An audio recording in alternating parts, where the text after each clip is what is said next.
This is Shirley Eder with Lena Horne, who co-stars in Patch with Richard Widmark. Lena. You were a star in movies. I knew you when you were a star in movies over at MGM. You mean when I was singing all those pretty songs? Never speaking a word, but singing away. Yeah. Was I a star? You were a star. You were my star. I used to go to MGM and visit you. I think the only... I never played a part in any the other movie than Stormy Weather and Cabin in the Sky. You mean in all those movies you just stood up and sang against a post? Well, do you remember in those days they were cutting out those scenes when it was shown in the South, so that you couldn't be a part of the story. I couldn't be a part of the story. Stormy Weather and Cabin were both done with black people, so there was no problem with the color situation in the South. Let me ask you something. You were always very quiet about everything, and this goes back a lot of years. Lena, did you, at that time, you were so young that maybe you didn't even think about it, did you resent the fact that you never had a word to say in those films? Were you smart enough to know? Well, as you know, I think when I first saw you, when I was beginning to write the book, Lena, and after it was finished, I said then that I resented it and realized quite logically that I wouldn't get any other parts at that time, and that's why I drifted in and went into cabaret business, because I had to make a living, you know. And I didn't make myself too unhappy about being a movie star, because there were limitations, tremendous limitations at that time.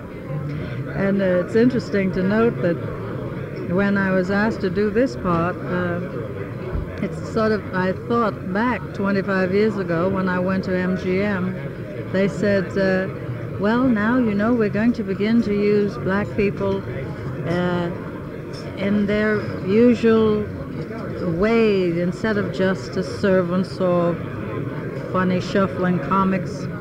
And I read in the Times article the day that I said I would do Patch, that Mr. Lang, who is president here at Universal, had said, we intend to use more and more black people now in the context of American life.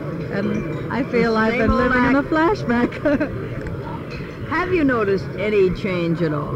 Oh, yes. You know, working in movies. But I'm not so, I haven't been so impressed by what is happening with the fact that more black people are in movies. I'm beginning to hope that there will be more apprentice training and more assimilation of Negroes into the technical crafts concerned with movies. That is, the camera, the crew, the well, they have to study for the that. All right. Well, I'm saying they can't unless the unions have apprentice training courses for them, because the union determines who will be in anyway. So the more liberal the unions become, and I think this will be a tremendous step, the more liberal they become, the more black people will be trained to be in the technical parts of movie making and other businesses all over the country.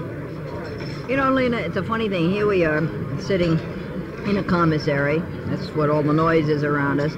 You and I have talked like this for 25 years, but we've never talked this way on a radio show or, you know, to the public before. It seems like we have. I don't know, you and I are always pretty level with each other. But that's just talking. But this is for the record. We always just talk. True. Well, I'm just talking, actually. Well, this is what I think and feel, and I'm not afraid to tell you. I think that I often find people saying to me, well, I don't agree with you particularly, but more and more they will agree that I have the right to say it. Well, that's what America is. That's what we're all about. That's right. You know, I can't dispute you're right. Yeah. You don't look down your nose, for instance, if someone is a Republican. Not at all. I think Rockefeller's a rather interesting man, and he comes from my home state, and he is. Have you been seeing his ads, by the way, in the papers? Marvelous ads. Marvelous ads. He's a Republican. You see, I don't think people realize that whether you're a Republican or a Democrat, there are still politicians per se. I notice at the Poor People's March, The other day, Lena, I watched it on television, and all the politicians were in there. And all the men who were running for office. All the politicians were at Martin Luther King's funeral also. Every single one. Yes. That's right. And I resented that, you see, watching it on television. But that's show business, as we say. Yes, I'm afraid so. Yeah. Well, it just said, are the people aware that they sometimes are being used?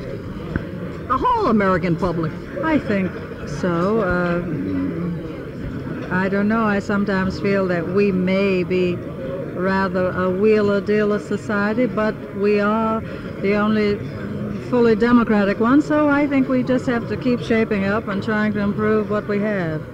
I don't think another form would be as good, but I think we still have a lot of work to do. Well, our old excuse was we're young, we're learning. But I think we've come of age. We've come of age, but the beautiful thing about being a black woman at this time of life, of my life particularly, is that what young black people are doing and what they will do has given me 20 years more, I feel. It's been a marvelous kind of rejuvenation of my spirits, I know, just seeing them with the strength that they have. Lena Horne, just seeing you and being with you gives me a wonderful feeling. It helps my spirits. It always has. And thank you. And good luck with Patch. I'm looking forward to seeing Patch. Thank you, Shirley. This is Shirley Eder thanking Lena Horne and saying that's show business.